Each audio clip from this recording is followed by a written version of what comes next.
I can't say for sure what happened to me that night, but here is what I know. I was driving home for the weekend from school at Indiana University. It takes me about 2 hours to get home, and I left Bloomington around 10:0 p.m. At exactly 10:53, I am on a rural stretch of the 2-lane highway. I take home, and I notice what appears to be flashing lights behind me. I thought, great, I'm getting pulled over. So I turned onto the next country road about a quarter mile from where I noticed the lights. As the car came to a stop and I started to open my glove box to get out my registration and proof of insurance, the lights suddenly disappeared and no car drove past. Now, here is where the story takes a turn for the weird. And I'm sure you guys will think I'm just making it all up because it really does seem like something straight out of a typical UFO movie or story. The electronics in my car started to go haywire.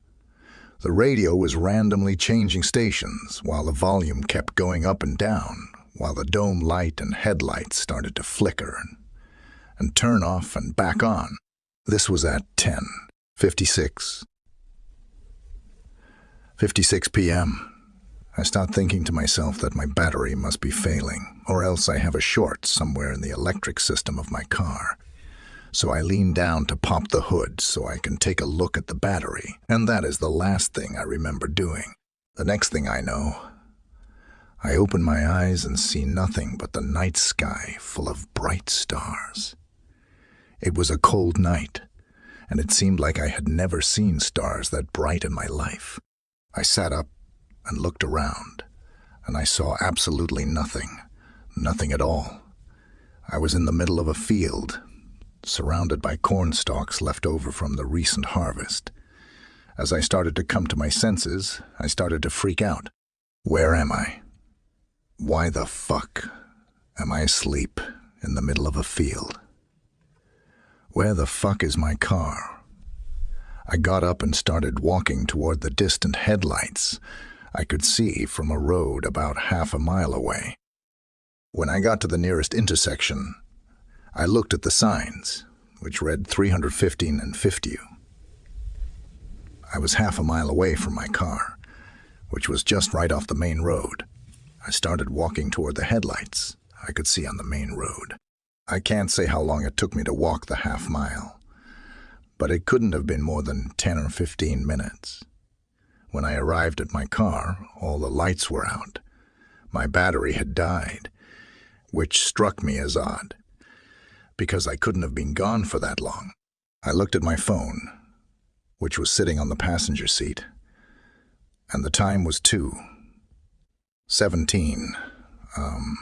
Over 3 hours had passed since I turned off onto the side road for the flashing lights behind me. I remember sitting in my car completely dumbfounded, wondering what the hell had just happened to me. After about half an hour of just sitting there, I remembered that my battery was dead, so I got on the phone and called Ire to come out and give me a jump. It took about an hour for them to get out to me, since I was a good distance away from the nearest town, during which time I just sat in silence, running through the possible scenarios in my head concerning what had just happened. To this day, I couldn't tell you what really happened to me that night. All I know is that I can't think of any plausible explanation as to why I woke up over half a mile away from my car in the middle of a cornfield more than 3 hours after I had stopped. I have only shared this story with one other person, my uncle. I'm sure people would either look at me like I'm crazy, or they would call bullshit on the whole story, and I can't blame them. If somebody came to me with a story like that so closely mirrored the stereotypical encounter story, I probably wouldn't believe them either. Not my story, but my dad's. As a consequence of this not being my story, I can't insist that I know what I saw and all that.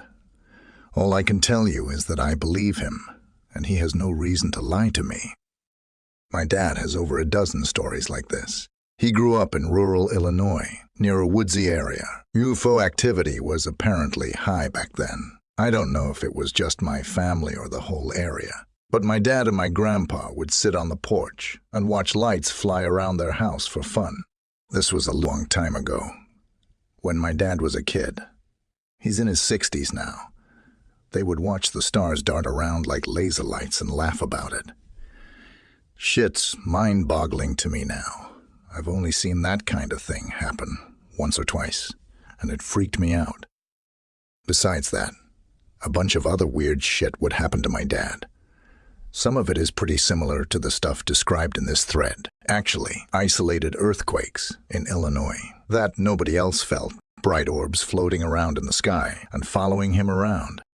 It's been a while since he told me these stories, but one of the particularly weird ones has always stuck with me. Fi, I'm completely aware that it sounds like my dad was just fucking with me.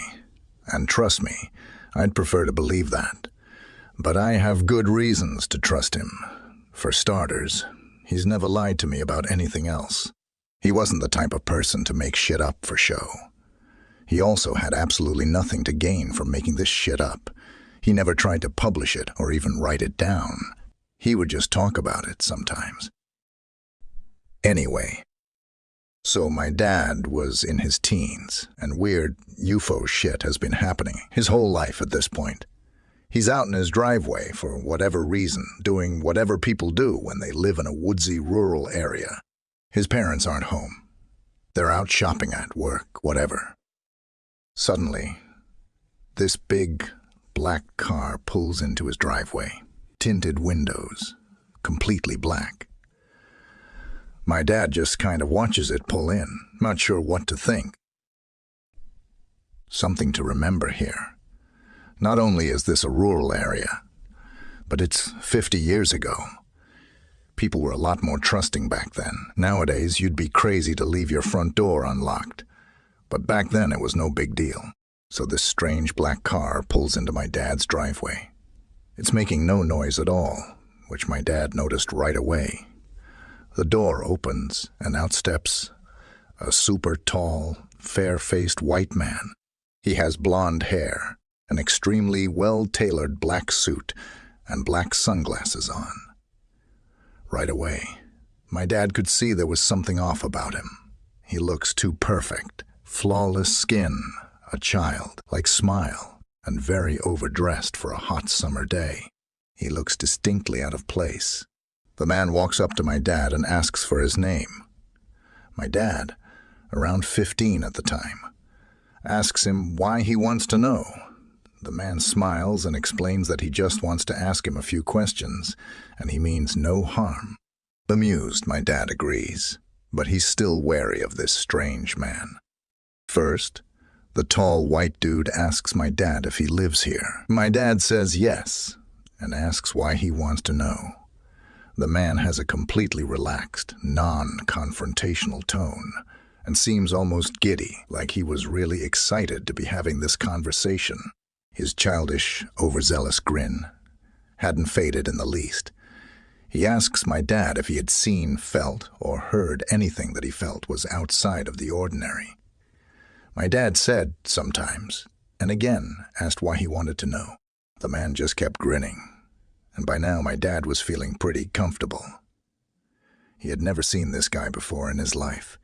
He didn't appear to be any kind of government agent. His behavior was far too unusual. Suddenly, the man's demeanor completely changes. His grin disappears and he looks worried. Without so much as a goodbye, he opens his car door, gets inside and drives away, still making no noise at all. A couple minutes later, my dad's parents come back from shopping. Now, for the really weird part. My mom saw the same fucking dude 30 fucking years later. She was in a bookstore, looking to buy something. Dunno the details really. When she turned around and noticed this tall, fair-looking blonde guy in a black suit sitting at a table in the cafe, 30 feet or so from my mom. He was reading a newspaper. Sitting across from him was another dude, dressed exactly the same as the blonde one. They still looked strangely out of place, somehow. Too perfect, too clean. Now, my mom had heard this story from my dad before, and she actually recognized my dad's description of this man. He definitely stood out, so she's kind of taken aback, trying to figure out if it's actually the man my dad had seen all those years ago. The blonde guy notices my mom looking at him. Again, his demeanor completely changes. He stands up, turns around, and quickly walks out of the bookstore with the second guy right behind him. What the fuck? Right, I'm actually freaking out a bit thinking about this. I'm 22 now, and I have to wonder if I'm gonna run into this awkward blonde stalker. It's like the MIB sent their most inept agent to follow around my dad, or the most obvious alien ever is trying to study my family in our natural habitat. I don't fucking know. I know this is all very vague. I'm gonna bring it up to my dad tonight and try to clarify a few details. I'll be honest, I've pushed this story out of my head because it weirds me out. The night the aliens showed themselves. It was about 3 in the morning. Recently, some strange things have been going on in my house. My brother had claimed to sometimes see shadows, and every once in a while I would get the feeling that someone was watching me. But at the end of the day, we all just chalked it up to being scared of the dark and being kids. My parents had some strange things happen, but they didn't want to scare us. And my father is a very strict skeptic, so he probably wouldn't have said anything anyway, because he would try to rationalize even if it couldn't be rationalized. A few weeks into these small, strange happenings, we visited some family in a different state, and my aunt told us about this health food store with a woman who was very in touch with the spirit. My mom brought us over to speak to her and maybe see if she could help calm our nerves, but unfortunately it didn't. After my brothers left the room, she asked to speak to us alone. I was a little freaked out. My mom tried to play it off as her just trying to get us to buy sage and other things, but she did buy it. She hadn't brought up anything scary, and neither had my brothers. They were just afraid of the dark sometimes, and she said some sweet things that made them leave feeling happy. I am skeptical of these people, but after my brothers left the room, she got serious and told us specific things that had happened to the two of us. Things we hadn't even spoken to each other about. She knew things about what was going on in the house, or so she claimed, and told us that we needed to do a couple cleansings and make sure we protected ourselves, but that our family is powerful and she has faith in us. When we arrived home, my mom didn't do any of the things this woman said. I think after talking to my father, she kind of pushed it away and convinced herself that this woman just got into her head so she could make a few bucks off of some mumbo-jumbo. It was about 3 in the morning. Everyone was upstairs sleeping except for me. I was downstairs in the living room talking on the phone when I wasn't supposed to be and watching a movie. All of a sudden, my phone started to crackle, and I got that strange feeling I was being watched. From the living room, you can see partially into the kitchen. I looked down at my phone, and it had shut down at my phone, and it had shut down. When I looked back up in the corner of my eye inside the kitchen, I saw this very tall gray alien staring right at me. I screamed slightly, and as quickly as I had seen it, it was gone. I cowered on the couch because it had seemed so real. I got my phone to turn back on and called my friend, and he calmed me down. I was shook up, but he convinced me that I had been watching too many scary movies and that everything was fine. He'd stay on the phone with me until I got upstairs and until I fell asleep. After a while of heart-throbbing paranoid fear, I convinced myself he was right and went upstairs. The next day, I'm sitting in the car with my mom and dad. I'm wondering in my head if I should tell her about what happened, but I didn't want to seem like a baby or scare her because my mom is a bit of a scaredy cat. I look at my mom, and she has this strange look on her face. I ask her what's up, but she says nothing. I put my headphones in and am just about to press play when my mom tells my dad quickly in Spanish, last night at about 3 a.m., I think I saw a creature leaning over the bed. Don't get crazy. I don't want to scare Christina. I understood Spanish pretty well, but since it wasn't my first language, they'd try to speak really fast when they didn't want me to understand something. Plus, she thought I had been playing music already, but I hadn't and understood it all. I looked at my mom, and she kind of glanced over and said, "Baby, what's wrong? Are you sick?" I had lost some color in my skin. I looked at my dad and back at her and said, "Mom, last night at 3 a.m. Around I saw a tall gray creature. An alien-type thing. Standing in the kitchen staring at me." She went quiet along with my father. Then she said it was gray. "With," I added, "long fingers, weirdly skinny." We both continued to sit quietly in the car. My mom then broke the silence.